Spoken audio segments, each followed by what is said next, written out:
today's episode of the Maverick Mystic Arts podcast, we're going to discuss stages of a teacher's development. So, the first stage is the allegiance of the teacher is towards themselves.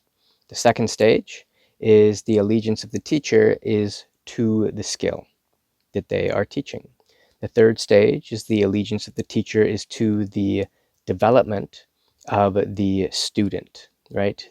The development of the student is the aspect that is most important to the teacher. So everything gets filtered through that lens. And the fourth stage is the allegiance of the teacher to the karmic web. So let's break these down a little bit. If the allegiance of the teacher is number one, towards themselves, this is something that's very common in the beginning when one begins to teach. And that is where every lesson, every word is about the attention that is on them, right? I have these eyes on me. I have this attention on me. I'm special. And the skill is less relevant than the adulation that is imposed or given over to the teacher or asked for by the teacher. Okay, now for some, this can actually be a useful stage if the teacher has been in the past quite introverted, poor at talking to people, poorly socialized, and has a very low value, self-value, right, and poor self-image. And this phase can actually serve to correct some imbalances. However, it's very, very easy for that to go astray. Okay, so every pro or every con comes with its inverse. And there can be a positive value in yourself, you being the thing that you have the highest allegiance to when you are teaching. That said, you're probably going to max out pretty quick in terms of what you're able to offer your students. So the next stage is where the allegiance of the teacher, this is the second one, is towards the skill. And this is very common in all types of sport, arts, etc., the starving artist mentality, where you sacrifice your health, your relationships, on and on, for the skill. So the skill is the highest importance. Everything else is just mostly in the way, right? And so if the skill is your number one priority, everything else suffers. It's kind of like that movie Whiplash, where the drummer goes to, I think, New York City to play drums at NYU. And you see the type of pain and trauma that is created because the skill is number one, right? So very common in sports, very, very common in sports, and very common amongst people who really like to hone in on a skill. Now, there can be a lot of growth in the teacher when it comes to their skill development when they're in this phase. Very often that aspect of them, which is shunning all other aspects of their humanity to uphold the skill as number one priority, this will be shared either consciously or subconsciously with the students. And so there will be a type of self-worth that is starts to become pedestalized within the group because it is pedestalized within the teacher, where the self-worth exists only in relation to the skill and what you sacrifice for the skill. Okay, so some obvious damaging effects there, but some positive effects in that you get good at what you are doing. You develop skill, right? So the third thing that we then would find ourselves offering our allegiance to, if you're teaching, is the personal evolution of the student themselves. And this is where the skill is less of a priority. The skill is a tool, right? Whether it's teaching music or anything else, the skill becomes a tool to help the student develop themselves, right?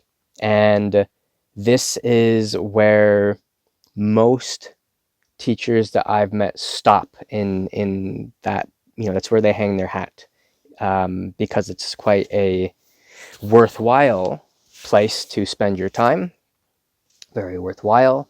There's a tremendous amount of benefit that you can see, and it really helps people. So the skill here is less important. The allegiance isn't to the student being the best at the skill. The skill is a tool to help teach the student to evolve as a person. And if we can get to that place with anything that we do, then any and everything that we engage in for ourselves is helping to evolve us, to help us grow. And so that can be a very valuable place to spend a lot of time, so that the student starts to learn and be able to apply this skill towards personal improvement that could then start to apply to more and more skills, because the skill specifics aren't being upheld by the teacher as the most important thing, right? So whatever lens we look through, whatever lens we learn through or teach through, right, that it's essentially a toggle for how the lessons or whatever you're doing, how the classes, the workshops, how those permeate out and in from that individual's point of view and perspective, and then how they engage with the stimulus of life. So the fourth stage is where the allegiance of the teacher is to the karmic web of the student. Okay, it's to the karmic web. So the evolutionary chain or web of cause and effect. And so the personal evolution of the student is not the number one allegiance or priority. It's you're teaching through the student to everything that they will interact with from that moment onwards, right? You're teaching through that paradigm, all those tendrils and webs that reach out. That is what you're working to. That's what you're reaching through. So every single stimulus that student engages with internally, externally, every person they pass on the street, every conversation they have, every tree they pass, every animal they walk by, every sound they hear, sight they see, scent they smell, taste they taste, perception, feeling that they feel, every single thing, and how that permeates out through the web of cause and effect. That becomes your allegiance. So if that is your allegiance, then the evolution of the student has to take place. It sort of evolves as a byproduct, their personal evolution, because any lack of personal growth, of personal development, will essentially be a stopping point for that karmic web evolution to expand and grow and develop and evolve. The skill, so the personal development's taken care of, the skill specifics become, in one sense, almost entirely irrelevant. They can be used to as a means of further expression within that karmic web, but they start to really expand and open up, and all skills start to take on very familiar kind of energetic underpinnings, right? So you start to really perceive at a more essential level what is going on.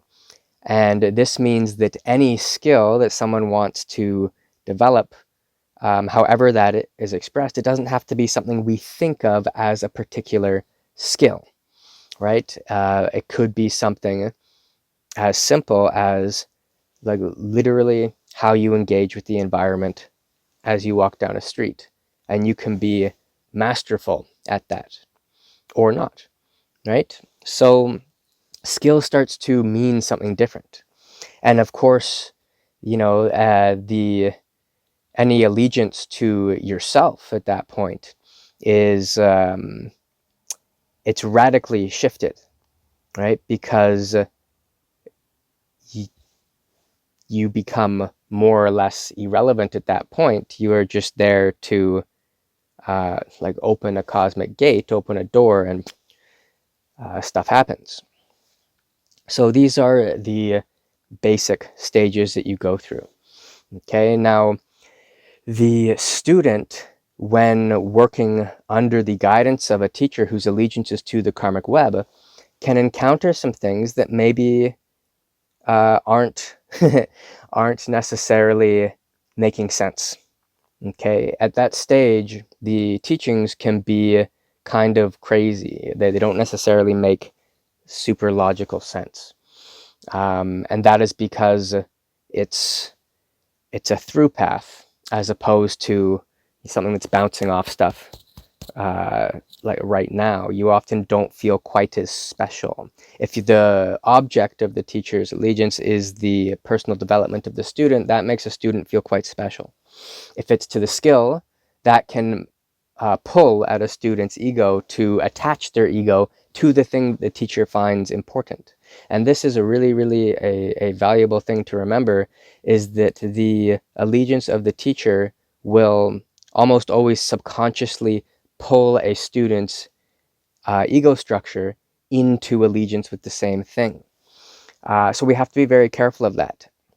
If you pull a student, if you're working that stage one of I'm so amazing, of yourself being the most important thing, and you pull your students' ego structures into support in their own being, you being the most important thing, that's a pretty scummy thing to do.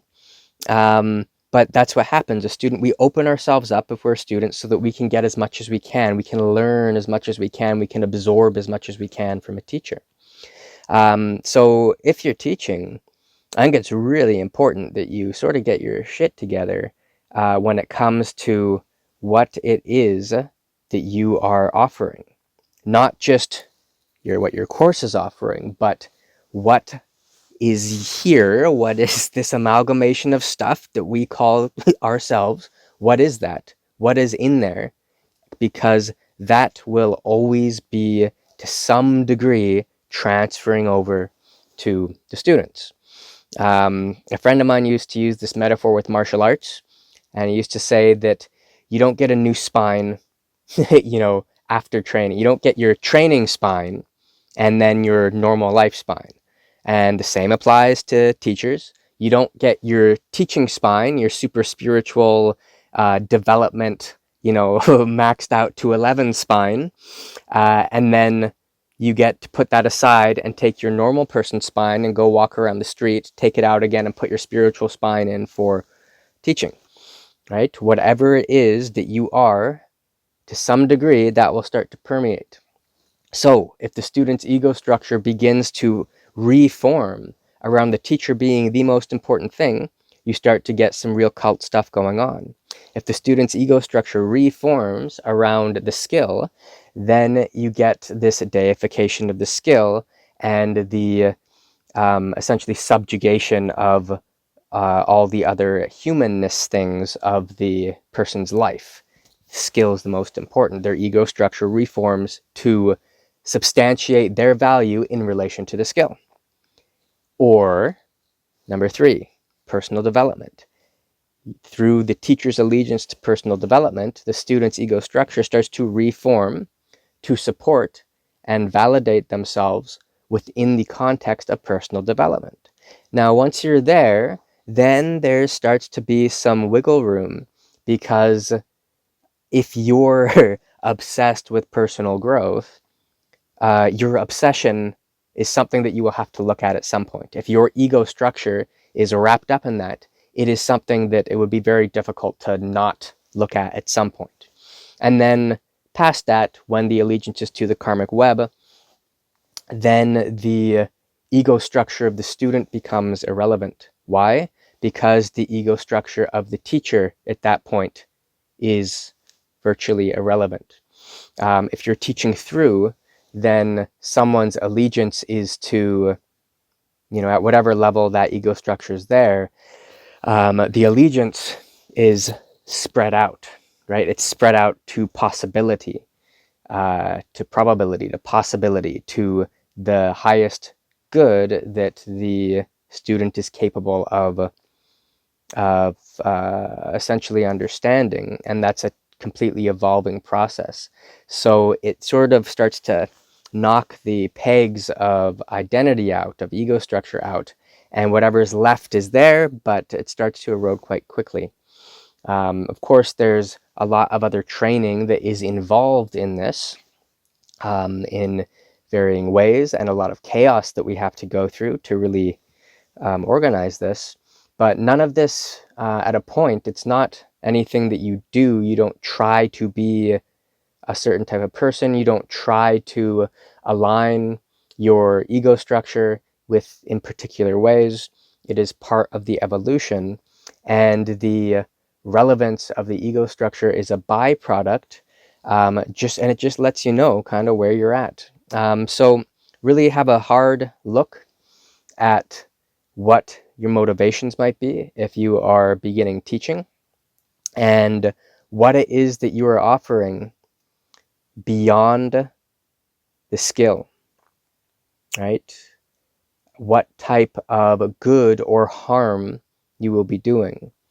This is very common, where every and anything that is unlooked at so far in the teacher's own black and white mirror of the soul, in terms of positive and negative qualities, anything that hasn't been developed or worked through, resolved, a lot of that will always be lurking in the background, in the subconscious. And so that is where damage is bestowed upon the student, right? So be aware of this if you're teaching, and really sort your stuff out so you can do as minimal harm as possible when you're teaching. People have enough nonsense in their lives to deal with without going to spiritual training and having that add more nonsense. Okay? Now, chaos, due to release and evolution, it's very unlikely you're not going to experience chaos. You're going to probably experience a lot of chaos. And if you are teaching at a very high level, and it's more of a group setting, some people who might be a little bit not quite ready for it can go through some pretty big chaotic events. And a lot of this is, just a lot of stagnation and habits burning off.